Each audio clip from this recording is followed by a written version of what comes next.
प्रदेश कांग्रेस उपाध्यक्ष एवं पूर्व विधायक अनीता वर्मा ने भाजपा नेताओं के द्वारा विधानसभा सत्र के दौरान किए जा रहे ड्रामों पर चुटकी ली है।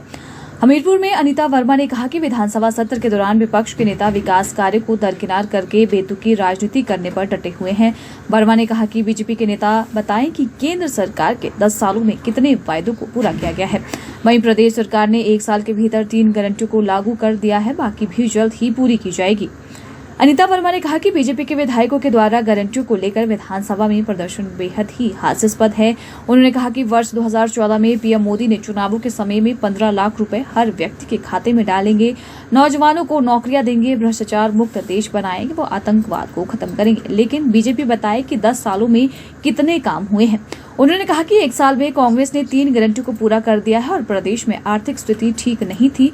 आपदा से निपटने के लिए भी केंद्र सरकार ने कोई पैसा तक नहीं दिया है। जो बीजेपी के नेता है और आज एमएलए हैं और प्रदर्शन कर रहे हैं विधानसभा में, एक डोलू और एक छोटा सा छक्कू लेकर, जिसमें वो कह रहे हैं दूध और गोबर उसके दाम कहाँ हैं, वो हमें कब मिलेंगे।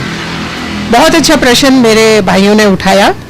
अब हम भी उनसे एक ही प्रश्न उठाते हैं कि 2014 में जब मोदी जी उनके जो प्राइम मिनिस्टर थे, उन्होंने जब इलेक्शन लड़ा था तो उन्होंने कहा था कि हम सबसे पहले 15,000 रुपये हर एक व्यक्ति के खाते में लाएंगे, टेररिज्म को खत्म करेंगे, महंगाई को खत्म करेंगे और नौजवानों को 2 करोड़ हर साल नौकरियां देंगे। तो पहले उसका सारा ब्यूरो दे कि क्या वो आज 10 साल होने वाले, क्योंकि 2024 अभी आने वाला है 4-5 दिन में, तो क्या 10 साल में उन्होंने इन 4 चीजों में से एक भी चीज कम की है। और आज जो वो कह रहे हैं कि गोबर और दूध की, मैं उनको बताना चाहती हूं कि कांग्रेस पार्टी ने 10 गारंटियां बोली थी जब उन्होंने इलेक्शन लड़ा था। 3 तो उन्होंने आज 1 साल में कर दी हैं।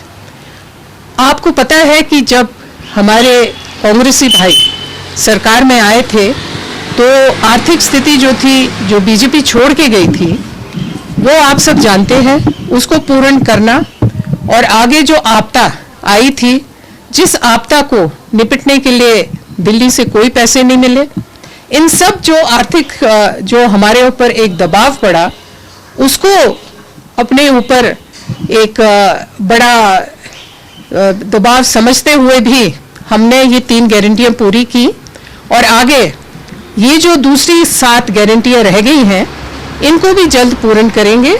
अभी विधानसभा में मैं समझती हूँ हमारे सीएम साहब ने बोला है कि दूध की भी एक ठीक कीमत दी जाएगी और जो गोबर है उसके बारे में भी वो सोच रहे हैं। तो ऐसे ऐसे जो ड्रामे हैं, आज विपक्ष के पास कोई मुद्दा नहीं है कांग्रेस के खिलाफ बोलने के लिए, विपक्ष के पास कोई कमियां नहीं है कांग्रेस की दिखाने के लिए। तो ये छोटे छोटे नाटक जो कर रहे हैं, मैं समझती हूँ कि हिमाचल के जो लोग हैं वो समझ रहे हैं और वो जानते हैं कि आज विपक्ष अपनी भूमिका ठीक से नहीं निभा रहा। अच्छे अच्छे प्रश्न पूछिए आप विधानसभा में और लोगों की जो समस्या है उनको आगे लाइए।